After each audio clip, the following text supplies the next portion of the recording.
Walking around in the desert after dark presents several challenges. Your instincts change at night. In the daylight, if you see a car driving toward you on the dirt road, you don't make anything of it. You simply let the car pass you. At night time, you get the urge to hide from the car. It's just the way it is. You see headlights and you want to hide. Question is, where do you hide when the plant life looks like this? There is maybe 1 or 2 bushes by the roadside that is taller than a human being in a span of half a mile, but that's it. This stuff will tear up your ankles if you are wearing shorts. It's possible to crouch in it to hide, but then you're kind of trapped because you can't move away. There might be a passageway-like spaces between the bushes that you can step through to get off the road, but the plants are mostly so thick that unless you're wearing knee-high combat boots, it will be hard to walk through the crap. This stuff forces you to stick to the dirt roads when you're walking, which leaves you vulnerable to be seen by a passing car and makes it very difficult to hide from a passing car. Look in contrast at a forest like this. You could easily move through this forest without needing to be on a dirt road. But in a place like this, you don't want to do that, especially in the summer when the rattlesnakes are out. The scary thing about encountering a car in the night is not encountering a civilian car, but a potential police car. If all you can see is just the headlights, you can't tell what kind of car those headlights are attached to. I've seen a cop patrol through the area with a completely blacked out patrol car at night. No headlights. So that way if anyone is up to no good, they won't see him coming from a distance. You can only hear the crunch of tires on gravel. I've been lucky enough to evade the cop several times. He only patrols one of the main dirt roads. His sedan cannot go onto other roads, so if you stay off that road, you'll be fine. A cop sees you out and about in daylight and won't care. If he sees you at night, what if he decides to question you just because it's nighttime? You see, everything changes at night. Like I said, you don't care about being seen by passing cars in the day, but at night you get the urge to hide from them. People with friends could actually dare each other to walk more than a quarter of a mile on a dirt road on which a cop might drive by randomly. Will you be lucky enough to pass through and not run into the cop? Do you dare? I've dared myself before, but I don't think I'm going to do it. There was a time when I approached the road, and I was by the only spot where 2 bushes grow, and decided to check out the bushes, and that's when I heard the crunch of dirt under the tires but saw no headlights.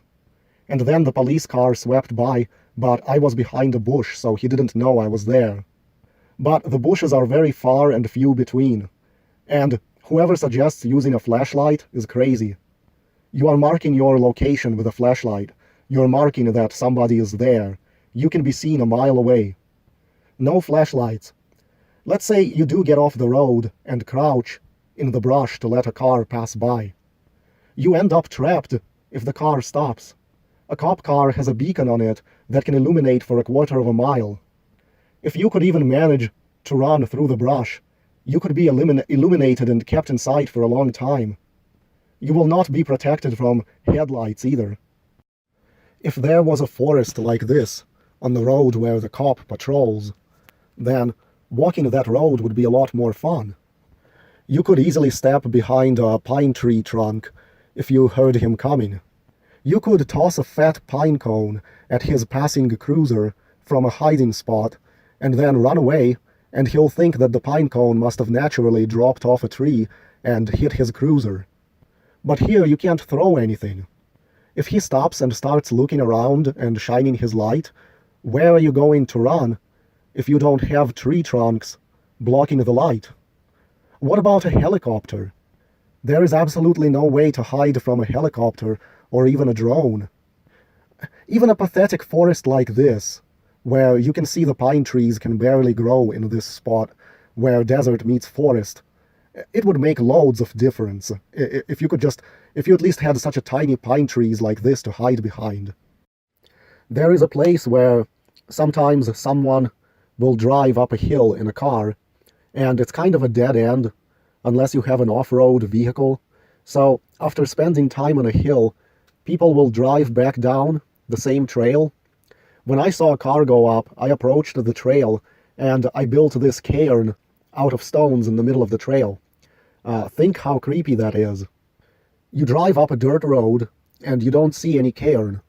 You come back down a few minutes later and a cairn has appeared in the center of the road.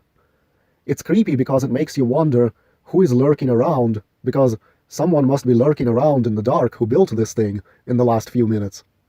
So, is that person still nearby? Are they watching us? I waited off the trail for the car to come back down, but after 40 minutes it did not. So I don't know what their reaction would have been once they did return.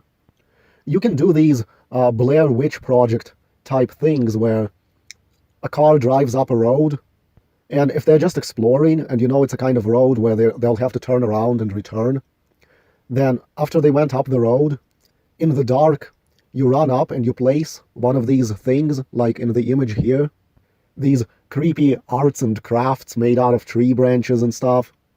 You place it in the middle of the road, and then run away, and when they drive back down, they'll see this in their headlights, and it will creep them out.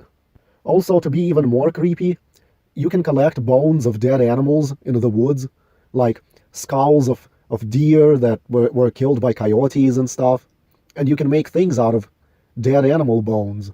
So imagine like they drive up and they see nothing, but coming back down, there's a skeleton of a deer hanging suspended in the middle of the road, and someone must have placed it there in the last 5 minutes. And it's so spooky because, is this person still around? Are they watching us? Where are they hiding? Should we exit the car and move the deer skeleton, or should we just drive through it because it's too scary to get out of the car? When the 5G network comes online, it's going to be a weapon system that shoots microwave laser beams at electronic devices like smartphones. Here, this video explains it. This technology will allow the government to target certain people where this beam can be aimed at you, can be aimed at your house, and you'll never know. And this beam will probably never leave you every time you're outside. The EMF is going to fray your nerves, can potentially give you cancer, and it can damage your brain.